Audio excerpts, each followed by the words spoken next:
모든 인생의 시간에는 전반전과 후반전이 있다고 이야기합니다. 예를 들어 젊은 시절을 전반전이라고 한다면 무엇을 이루었는가, 그거에 중요한 관심을 갖겠죠. 내가 좋은 학교 들어갔나, 내가 좋은 직장, 좋은 경력, 좋은 평가를 위해서 최선을 다해 쉼없이 달려갑니다. 그러나 이제 인생의 후반전으로 가면 그때는 좀 상황이 달라집니다.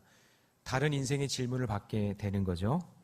전반전에 하나님이 주신 그 선물을 가지고, 최선을 다해 달려왔던 그 선물을 가지고 하나님의 뜻을 위해, 생명 살리는 일을 위해 내가 어떻게 살아왔느냐, 내가 무엇을 남겼느냐, 하나님 앞에 섰을 때 하나님이 나한테 뭐라고 하실까, 그것을 우리 이제 관심을 가져야겠죠. 그래서 성경은 그 사람이 내 뜻을 이루었느냐가 아니라 후반전으로 가면 갈수록 하나님께서 물어보시는 것은 너는 내 뜻대로 살았느냐, 하나님 뜻대로 살았느냐 라는 것을 우리에게 물어보시는 거죠. 그래서 사무엘하 18장은 다윗의 셋째 아들 압살롬의 이 죽음을 기록하면서 한 가지 특별한 사실을 함께 전합니다. 압살롬은 살아있을 때 자기 이름을 남기기 위해 자기가 직접 기념비를 세웠다는 거죠. 그게 이제 마지막에 구절에 나와요. 자, 그러나 결국 그가 남긴 것은 기념비가 아니라 17절과 18절에 보면 먼저 돌무더기만 남겼더라, 그렇게 이야기를 한다는 거죠. 자, 반면에 다윗은 실수도 많았고 실패도 있었지만 하나님을 향한 믿음 때문에 오늘까지 믿음의 사람으로 다윗을 기억하고 있습니다. 오늘 말씀은 우리 모두에게 한 가지 질문을 던집니다. 바라기는 여러분의 인생의 후반전에는 심판과 수치가 쌓인 돌무더기가 아니라 아름다운 신앙의 기념비가 남기를 주님의 이름으로 축복합니다. 자, 그러면 세 가지를 나눠보려고 그러는데요. 내 인생의 후반전에 세울 기념비. 그 첫 번째는 받을 보상보다 말씀을 세워야 된다라는 겁니다. 자, 한 병사가 상수리 나무에 대롱대롱 매달려 있는 압살롬을 발견합니다. 압살롬은 전쟁에 져서 막 도망가고 있어요. 도망가고 있는데 자기가 제일 자랑하고 있던 아름다운 머릿결, 그 머릿결이 상수리 나무에 걸린 거예요. 자, 이것을 발견한 그 사람이 칼을 들고 압살롬을 얼마든지 죽일 수 있었지만 그렇게 하지 않습니다. 그러자 요압이 말합니다. 왜 죽이지 않았느냐? 네가 압살롬을 죽였으면 은 10개와 띠 하나를 주었을 것이다. 요압의 성품은 언제나 자기 생각에 옳은 대로 이야기한단 말이죠. 왕의 명령보다 자기 판단을 앞세우는 사람입니다. 그러나 이 이름 모를 병사는, 글쎄요, 병사인지 장군인지 모르겠지만 이 사람은 이미 앞에서 다윗의 왕이 선포한 명령, 나를 위하여 젊은 압살롬을 너그러이 대우하라고 명령한 말씀을 기억하고 있었던 것입니다. 이 병사는 보상보다, 자기가 받을 상보다 왕의 명령을 더 중요하게 여겼던 것이죠. 그래서 여러분, 인생의 후반전의 기념비는 어떤 보상이나 사람들의 박수나 칭찬이 아니라 하나님의 말씀으로 세워져야 합니다. 아멘. 세상은 결과를 칭찬합니다. 그렇지만 하나님은 그것이 아니라 우리의 순종을 기억하십니다. 아멘. 다니엘은 워낙 탁월한 사람이어서 느부갓네살 왕이 차려주는 음식을 잘 받아먹고 눈치 살살 보면서 우상숭배 잘하면 더 출세할 수 있었습니다.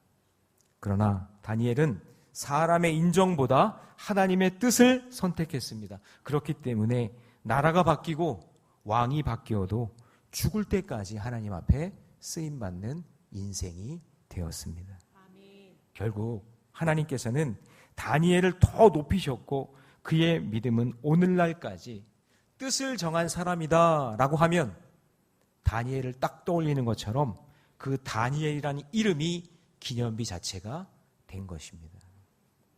여러분, 어떤 운동선수가 기록을 세우기 위해 금지된 약물을 복용했다고 한다면 그 금지된 약물을 통해서 기록을 깼어도, 세계 기록을 세웠어도 순간에 박수는 받을 수 있지만 시간이 지나면 모든 기록은 취소되고 부끄러운 이름만 남게 되는 겁니다. 반대로 정직하게 경기한 선수는 우승은 못했어도 그 사람의 이름은 부정한 사람의 이름이 아니라 그 경기에서 최선을 다한 사람의 이름으로 남게 되는 것입니다.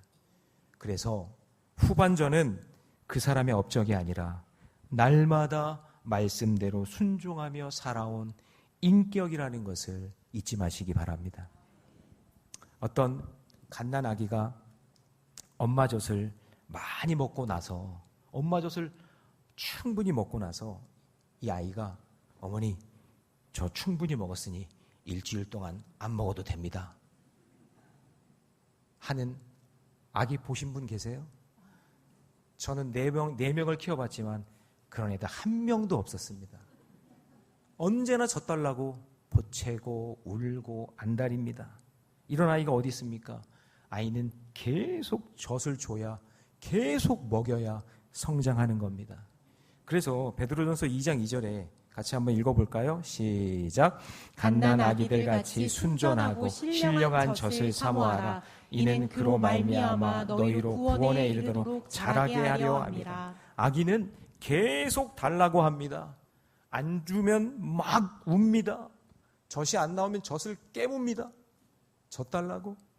여러분, 갓난 아기처럼 하나님의 말씀을 매일 사모하며 순종하는 인생이 아름다운 기념비가 되는 겁니다.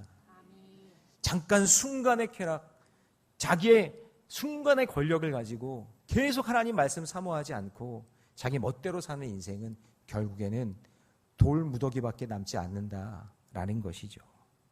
여러분, 후반전에 가장 아름다운 기념비, 말씀에 순종하는 기념비를 세우시기를 주님의 이름으로 축복합니다. 복음주의자 존 스토트는 이렇게 말했습니다. 말씀 없는 열심은 하나님 나라를 세우지 못한다. 여러분, 후반전에 가장 아름다운 이름, 말씀의 순종입니다.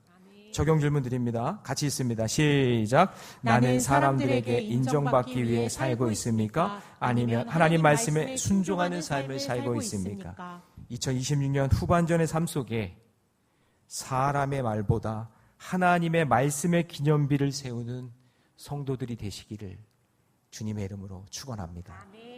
두 번째, 내 인생의 후반전에 세울 기념비는 죄를 감추지 말고 회개를 세워야 된다라는 겁니다. 자, 지금 이 사람은, 그러니까 압살롬이 나무에 대롱대롱 매달려서 있는 그 상황을 발견한 이 사람은 왕의 명령에 순종하여 압살롬을 죽이지 않습니다. 그리고 자기 손에 은 1000개를 받는다 할지라도 나는 왕의 아들에게 손을 대지 아니하겠다라고 놀라운 대답을 합니다. 12절 말씀 같이 있습니다. 시작. 그 사람이 요압에게 대답하되 내가 내 손에 은 1000개를 받는다 할지라도 나는 왕의 아들에게 손을 대지 아니하겠다. 네, 그 순간의 유혹, 그거 가지면 재산이 되겠지만 하나님 말씀, 그 왕의 명령이 훨씬 더 소중하기 때문에 나는 그 명령을 지키겠다, 말씀을 지키겠다라는 거예요. 여러분, 말씀과 현실적인 이익이 충돌할 때 여러분들은 무엇을 선택하겠습니까? 그 선택이 그 사람의 믿음입니다. 그 선택이 그 사람의 신앙이에요. 뭘 선택할 것인가? 게다가 이 병사는 요압의 속셈을 다 알고 있었습니다. 여러분 13절을 보세요.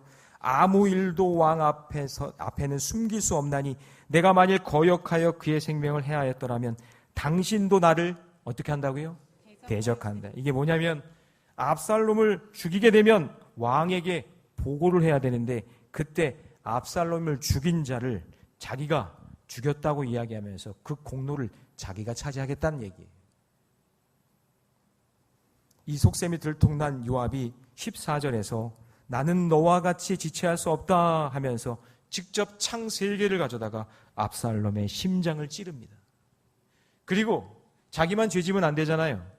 그러니까 자기 무기 들고 있었던 그런 10명의 병사들까지 같이 죄짓게 만듭니다. 15절 같이 읽겠습니다. 시작. 요압의 무기를 든 청년 10명이 압살롬을 에워싸고 쳐 죽이니라. 그러니까 보세요. 요압은 자기 죄를 감추면서 다른 사람이 죽여주길 원했는데 그게 안 되니까 다른 사람들까지 죄짓게 만드는 인생입니다. 여러분, 우리도 신앙생활 오래 했어도 마지막 순간까지 영적으로 깨어있지 않으면 인간적인 계산으로 실수할 수밖에 없어요. 아무리 신앙생활 오래 했어도. 저는 무너지는 목사님, 무너지는 장로님들 많이 봤습니다. 마지막 순간에. 결혼 문제, 자녀 문제, 입시 문제, 직장 문제, 여러 가지 삶의 문제 앞에서 한순간 하나님 말씀보다 내 이익, 내 판단을 앞세우면 결국 요압의 길로 갈 수밖에 없습니다. 그러나 요압은 직접 창을 들고 압살롬을 찌르는 그 일을 부하들에게 함께 하면서 그 죄짓는 공동체를 만들어버리는 거예요. 그래서 여러분, 내가 중요합니다. 직분자가 중요합니다. 우리 아버지들이 중요합니다. 여러분들이 영적으로 깨어있지 않으면 온 가족이 죄짓는 길에 들어설 수 있기 때문에 그래요. 깨어있으셔야 됩니다. 힘들고 어려워도 말씀 중심으로 사셔야 됩니다. 하나님 중심으로 살아야 됩니다.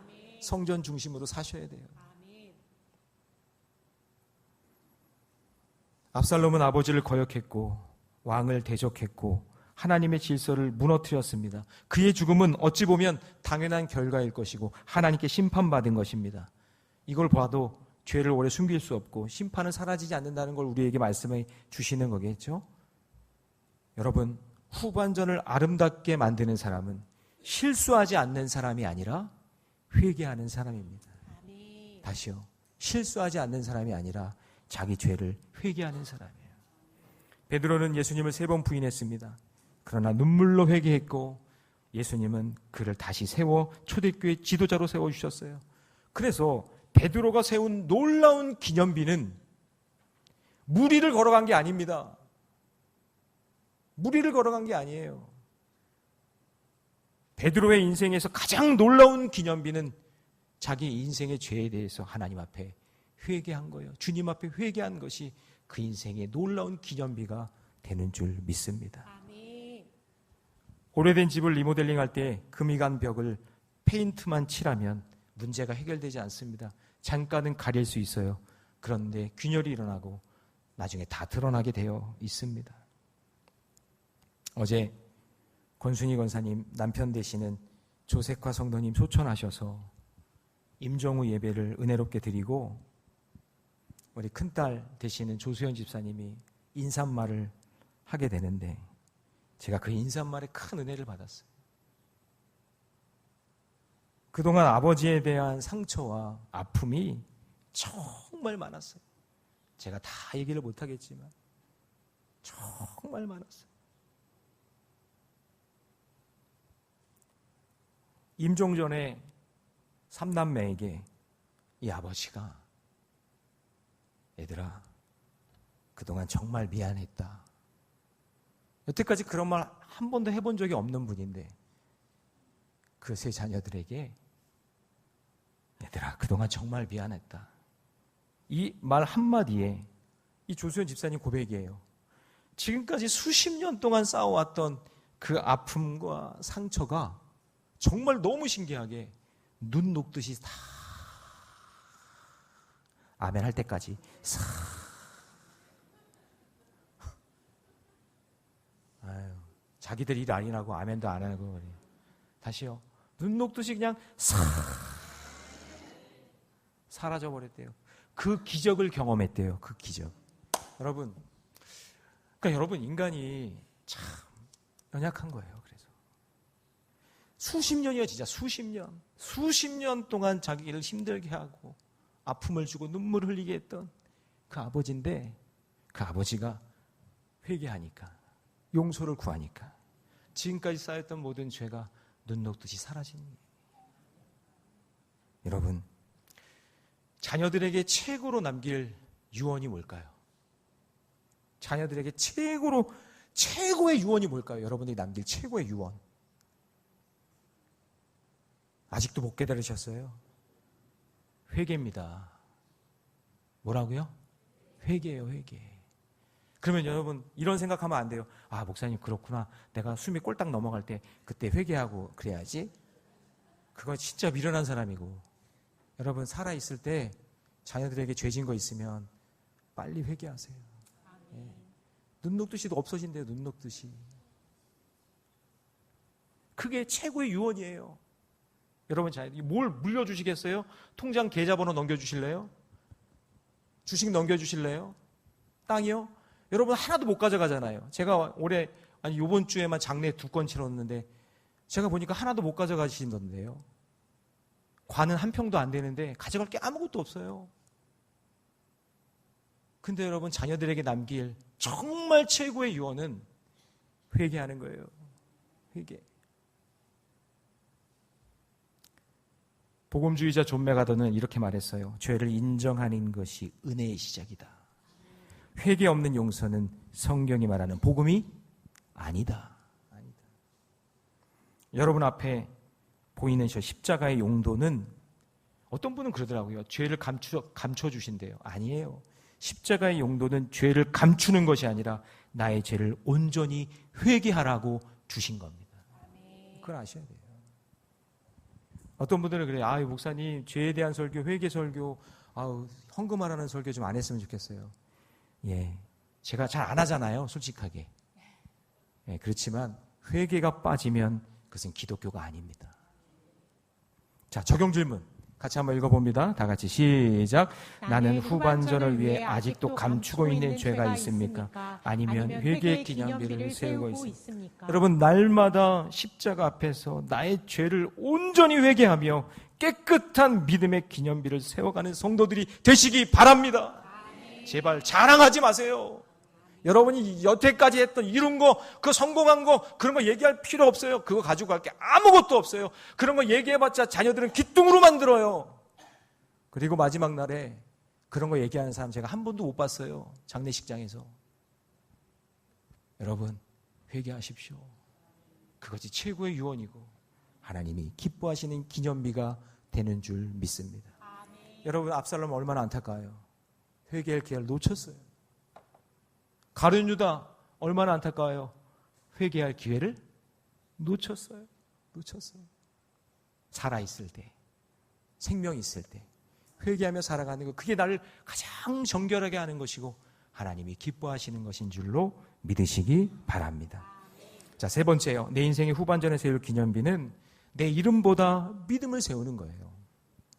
자, 압살롬이 죽었으니 곧 요압이 나팔을 불자 전쟁이 끝납니다. 16절에 보니까 이제 압살롬이 죽었으니까 대적하는 압살롬이 대장이었으니까 딱 죽으니까 전쟁이 끝나요. 그러니까 나팔을 딱 붑니다. 나팔을 불면서 끝났어요. 자, 그리고 압살롬의 최후가 참 비참합니다. 압살롬은 숲을 가운데 구덩이에 던져졌고 그 위에는 기념비가 아니에요. 큰 돌 무더기가 쌓이네요. 자, 한번 읽어봅니다. 17절 다 같이 시작. 그들이 압살롬을 옮겨다가 숲을 가운데 큰 구덩이에 그를 던지고 그 위에 매우 큰 돌무더기를 쌓으니라. 온 이스라엘 무리가 각기 장막으로 도망하니라. 자, 여러분 보세요. 자기는 이제 18절을 이제 읽을 텐데 18절에서는 자기가 이제 아버지를 제끼고 자기가 왕이 돼서 이러이러한 이제 천하 통일을 이루며 엄청난 업적을 한번 쌓여보겠다고 기념비를 미리 만들어놨어요. 여러분, 기념비는 대부분 언제 만들어요? 그 사람이 죽고 나면 후손들이 만드는 거 아니에요? 맞죠? 예, 부탁드립니다. 제가 죽고 난 다음에 만들어주지 마세요. 저는 미리 말씀드립니다. 예, 안 만들어줄 거 뻔히 알겠지만 어쨌든 기념비는 그래요. 기념비는 뭐냐면 그 사람의 업적에 대해서 나중에 죽고 나면 세워지는 게 기념비잖아요. 근데 압살롬은 그게 뭐냐면 자기가 먼저 살아있는데 기념비를 다 만들어 놓은 거예요. 근데 자기 이름을 남기고 싶었겠죠. 이제 자기가 진짜 왕이고 이제 아버지도 다윗 왕도 이제 왕은 아니야. 이제 내가 왕이야 하면서 그걸 기념비를 멋지게 한번 세워보려고 했겠죠. 자, 그런데 18절 거기 보면 압살롬이 살았을 때 자기를 위하여 한 비석을 마련해 세워놨잖아요. 그런데 그것은 다 사라지고 뭐만 남아요? 돌 무더기만 남는 거예요. 자, 그럼 여러분 훗날 사람들이 압살롬을 기억할 때 기념비를 기억할까요? 돌무더기를 기념할까요? 돌무더기를 기억하는 거예요. 돌무더기를 기억한다고요. 기념비가 아니라. 자기를 높이기 위해 세운 기념비는 시간이 지나면 다 무너져요. 여러분, 여러분의 인생의 마지막이 이제 다가올 때에 뭘 자랑하시겠습니까? 뭘 세워놓으시겠어요? 하나님 앞에 자랑할 게 아무것도 없는데 지금부터 기념비 만들 준비하고 계십니까? 업적 세울 계획 갖고 계세요? 누가 좀 알아줬으면 좋겠어요? 인정받고 싶으세요? 그 기념비 세워봤자 다 소용이 없습니다. 그런 세상적인 기념비는 하나님이 기뻐하시지 않아요.